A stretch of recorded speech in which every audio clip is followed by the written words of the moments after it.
नाज़रीन अस्सलाम वालेकुम, आप देख रहे हैं कश्मीर ऑनलाइन।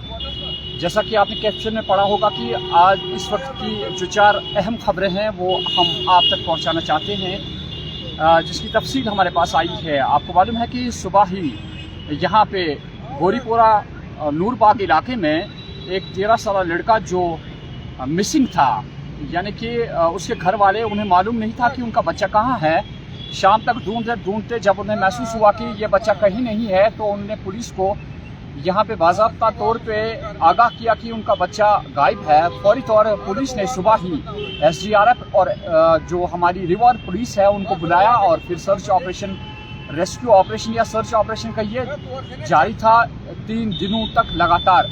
आज सुबह की खबर के यहाँ पे उसी इलाके में, इसी दरिया में जो इनके पास में बहता है जहलिम, तो वहाँ पे जो रेत वाले हैं उन्होंने एक बच्चे को देखा और फौरी तौर उन्हें ये महसूस हुआ कि यही बच्चा 13 साल का, जिसका नाम इनायत है, इनायत गनाई, ये वही बच्चा है जिसकी तलाश यहाँ पे 3 दिनों से लगातार जारी थी।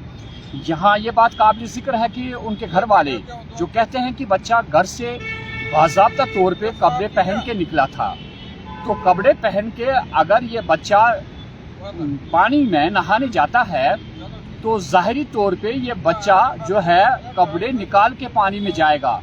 अगर कपड़े निकाल के पानी में जाएगा, खुद कूदने जाएगा या नहाने जाएगा, तो इसके कपड़े कहीं न कहीं पाए जाएंगे आसपास में। लेकिन कपड़े कहीं पे नहीं है और बच्चे को है बिल्कुल ऐसे ही नेकेड पाया गया, यानी कि बॉडी पे कोई कपड़ा लगा हुआ नहीं था जब इस बच्चे को यहाँ पे इन रेत वालों ने देखा सुबह। तो ये बात काबिल तशवीश है इनके लवाहकीन के लिए। उनकी डिमांड है कि अगर हमारा बच्चा कपड़े समेत पानी में गया, नहाने गया, तो कपड़े वहीं पे किनारे पे होते या कहीं पे इस पे कपड़े पाए जाते, लेकिन बिना कपड़ों के इस लाश को पाया गया। और अगर इसने खुद कपड़े निकाले थे तो कहीं किनारे पे उन कपड़ों को देखा जाता, लेकिन ऐसा नहीं देखा गया। उनके घर वालों की यही डिमांड है कि इस केस की पूरी इन्वेस्टिगेशन की जाए ताकि देखा जाए कि ये बच्चा किस हालत में इस तरह नेकेड पाया गया पानी में। ये सुबह की एक अहम खबर है जो हम आप तक पहुंचाना चाहते हैं। 3 अपडेट्स और बाकी है, वो भी हम आपको बता देते हैं। शुपिया से ये खबर है कि 2 साल की बच्ची सुबह गायब हो गई घर से। आप तसव्वुर कीजिए कि 2 साल की बच्ची सुबह गायब हो गई घर से और उनके घर वालों ने जब उसे ढूंढना शुरू कर दिया, तो जब ढूंढते ढूंढते वो वहाँ पे एक नदी बह रही है, उसी किनारे पे उस नदी में उस बच्ची को वहाँ पे मुर्दा पाया गया। ये एक और अहम खबर है जो हम आप तक पहुँचा रहे हैं। ये भी ताजुब की बात है कि बच्ची अगर 2 साल की है तो किस तरह घर से निकली और कैसे वो वहाँ तक पहुँची जहाँ पानी बहता है। उसकी लाश भी बरामद की जा चुकी है। यहाँ पे भी सवालिया निशान है, क्या ये घर वालों की कमजोरी है या किसने उस बच्ची को उठा लिया या वहाँ पे छोड़ दिया, ये देखने वाली बात है। ये दूसरी अपडेट है इस वक्त की कि 2 साल बच्ची जो है उसे मुर्दा पाया गया शुपिया में। और तीसरा अपडेट हम आपको बता देते हैं कि यहाँ बड़गाम में एक मुआम्मिर शख्स जो है ट्रेन की जद में आके जान बहक हो गया। ये एक और अहम खबर है। देखने वाली बात यह है कि आप जब जानते हैं कि ट्रेन किस तरह चलती है, कहाँ से चलती है, कितनी तेज़ चलती है, तो ऐसे में आम लोग जो है फौरी तौर क्रॉस करने की कोशिश करते हैं, पटरी को क्रॉस करने की कोशिश करते हैं। ऐसे में ट्रेन आ जाती है और ट्रेन कुचल डालती है आम आदमी को। तो यहाँ पे ये हादसा पेश आया है। ये तीसरा अपडेट है। और चौथा अपडेट भी हम आपको बताते चले कि पुलवामा से खबर आई है कि एक मुआम्मिर खातून जो है 60 साल जिसकी उम्र बताई जाती है, उस पर तेज़दार हथियार से किसी ने हमला कर दिया है, जो इस वक्त ज़ेर इलाज है अस्पताल में।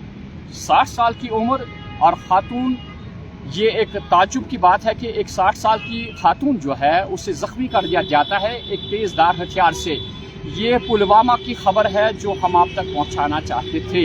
ये 4 अपडेट्स अब तक के सुबह से हम कहेंगे कि ऐसी खबरें हैं जिन्हें हम सुनना नहीं चाहते थे, लेकिन ऐसे हालात पैदा हो जाते हैं कि ऐसे वाक़ात भी वादी कश्मीर में पेश आ जाते हैं जिन्हें देख के रोंगटे खड़े हो जाते हैं कि क्या वादी कश्मीर ये वही वादी कश्मीर है जिसे पिरवहर कहा जाता है। इस किस्म के हालात पेश आ जाते हैं। एक 13 साल का बच्चा जो घर से अगर निकला तो कपड़ों के बगैर उसकी लाश पाई गई, तो शक आवर बात यह है कि आखिर कपड़े कहाँ गए, ये भी देखने वाली बात है। दूसरी जानिब से 2 साल की बच्ची कैसे पहुंची वहां पे और उसकी लाश बरामद हुई। तीसरा वाक़ा 60 साल उम्र की जो खातून है उस पर हमला किया जाता है। और चौथी खबर की बड़गाम में वो तो कह सकते हैं कि ये एक हादसा पेश आया है, उसमें तो कोई कुछ नहीं कर सकता है, अलबत्ता एहतियात की ज़रूरत थी। ये 4 अपडेट्स अब तक जो हमारे पास आए हैं वो हमने आप तक पहुँचाए। उम्मीद की जाती है कि जो भी इस किस्म के वाक़ात पेश आ जाते हैं इनकी हर तरफ से मजम्मत की जानी चाहिए कि इस तरह के वाक़ात जो है वादी कश्मीर में पेश आने नहीं चाहिए। लेकिन अफसोस तो ये हो जाता है कि आज वादी कश्मीर में ऐसे वाक़ात पेश आ जाते हैं जिन्हें सुन के इंसान महसूस ही नहीं करता क्या ये वही वादी कश्मीर है जिसमें एक भाईचारा और पड़ोसी को पड़ोसी का ख्याल हुआ करता था। आज ऐसे हालात पेश आ जाते हैं कि आज पड़ोसी ही अपना दुश्मन निकल जाता है और इस तरह के वाक़ात पेश आ जाते हैं। आगे क्या अपडेट्स होंगी हम आप तक पहुंचाने की पूरी कोशिश करेंगे। मैं हाया जावेद, कश्मीर ऑनलाइन से।